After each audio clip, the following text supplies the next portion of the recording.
اللہ اکبر۔ اللہ کے محبوب علیہ السلام نے مردوں کو عورتوں کے ساتھ اور عورتوں کو مردوں کے ساتھ حسن سلوک کرنے کی تلقین ارشاد فرمائی، اور آقا کریم نے جو آخری وصیت اپنی امت کو کی، اس کے بعد حضور علیہ السلام کا وصال ہو گیا، اس کے بعد کوئی وصیت نہیں ہے حضور کی زبان سے جو نکلی ہو۔ فرمایا لوگوں میں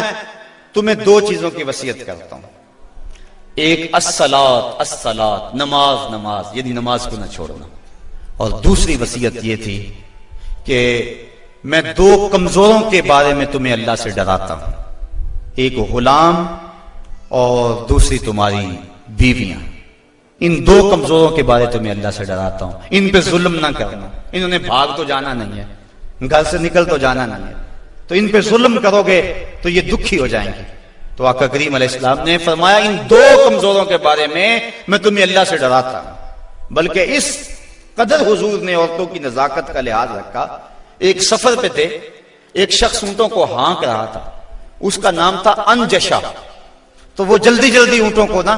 ہانکنے کی کوشش کر رہا تھا تاکہ جلدی پہنچ جائے۔ تو آقا کریم نے فرمایا انجشا آہستہ آہستہ، فرمایا یہ جو اونٹوں کے اوپر عورتیں بیٹھی ان کی طرف اشارہ کر کے کہا یہ نازک آبگینے ہیں، کہیں ٹوٹ نہ جائیں۔ عورتوں کو نازک آبگینے قرار دیا۔ آج ہمارے معاشرے کے اندر گھروں میں جو جنگ و جدل کا ماحول ہوتا ہے اور عورتوں کے ساتھ جو سلوک کیا جاتا ہے، بتاؤ یہ نازک آبگینے سلامت رہ سکتے ہیں؟ حضور نے تو فرمایا انجشا اپنے اونٹوں کی رفتار کو کم کرو، کہیں یہ نازک آبگینے نہ ٹوٹ جائیں۔ اور پھر سنو حضور نے کیا فرمایا، حبب الیہ من دنیاکم ثلاث، لوگوں تمہاری دنیا سے مجھے صرف تین چیزیں پسند ہیں، رنگ و نور سے سجی ہوئی یہ کائنات تمہیں مبارک ہو، یہ بزم کواکب کا نور، یہ افلاک، یہ زمین، یہ لہلہاتے ہوئے سبزے، یہ کائنات کا حسن، یہ کوس قزا کی رنگینیاں، یہ بہاروں کے رنگ، یہ پربتوں کی کتاریں، یہ مرغن غذائیں، یہ انواع اقسام کے پھل، زندگی کا سارا حسن، یہ موسموں کا نور اور روشنی، سب کچھ تمہیں مبارک ہو۔ فرمایا مجھے تو صرف تمہاری دنیا سے صرف تین چیزیں پسند ہے، یہ نہیں کہا میری دنیا سے، کہا تمہاری دنیا سے۔ بلکہ ایک حدیث کے لفظ حضور نے یوں فرمایا کہ میری مثال ایسے ہے تمہاری دنیا کے ساتھ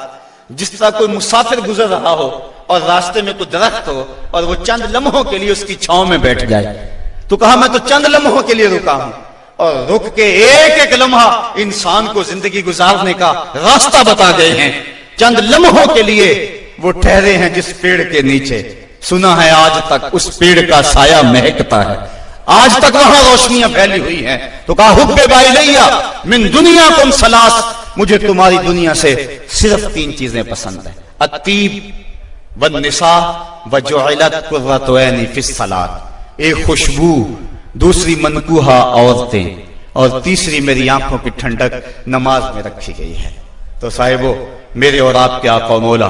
حضور نبی رحمت صلی اللہ علیہ وآلہ وسلم نے یہی ہمیں وصیتیں کی، عورتوں کے ساتھ اس نے سلوک کرنے کا، اور عورتوں کو حکم دیا کہ تم اپنے خامند کے ساتھ اس نے سلوک کرو، بلکہ فرمایا کہ اگر اللہ کے علاوہ کسی کو سجدہ جائز ہوتا تو میں بیوی کو حکم دیتا کہ وہ اپنے خامند کو سجدہ کیا کرے۔ عورت کو یہ بھی اذن نہیں ہے کہ وہ مرد کی اجازت کے بغیر گھر سے نکلے، اگر مرد پابند کرنا چاہے عورت کو ہمت نہیں ہے کہ نکلے، شریعت نے منع کیا، بلکہ حضور نے ارشاد فرمایا جب کوئی عورت مرد کی رضا اور اذن کے بغیر گھر سے باہر نکلتی ہے تو آسمانوں کے سارے فرشتے اس عورت پہ لعنتیں نازل کرتے ہیں، اور پھر جب وہ گزرتی ہے جن راہوں سے، انسانوں اور جنوں کے علاوہ باقی ہر درخت، ہر پتھر، ہر شے جو راستے میں آتی ہے اس عورت پہ لعنت بھیجتا ہے۔ تو عورت کو مرد کے اذن کے بغیر گھر سے نکلنے سے روکا گیا، اس کو کہا کہ تو گھر میں ٹھہری رہنا، تیری یہ وفا کا تقاضا ہے، اور دوسرے مرد کو حکم دیا گیا کہ تو نے اس کا خیال رکھنا ہے، جو خود کھائے اس کو کھلائے، جو خود پہنے اس کو پہنائے، اگر کوئی نوبت تکرار اور لڑائی کی آ جائے اس کے چہرے پہ نہیں مارنا۔ بعض علماء نے کہا کہ اگر مارنا ناگزیر ہو جائے، جس طرح کہ سورہ نساء میں اللہ تعالیٰ نے فرمایا کہ اگر ان سے کوئی ایسا کام سرزد ہو جائے تو پھر ان کو مار لو، تو اس کی شرط لگائی کہ مار علم والی نہ ہو بلکہ اس سے ذہنی تکلیف پہنچانا مقصود ہو۔ اور بعض نے کہا کہ مسواک کی مقدار کے اندر روئی لے کر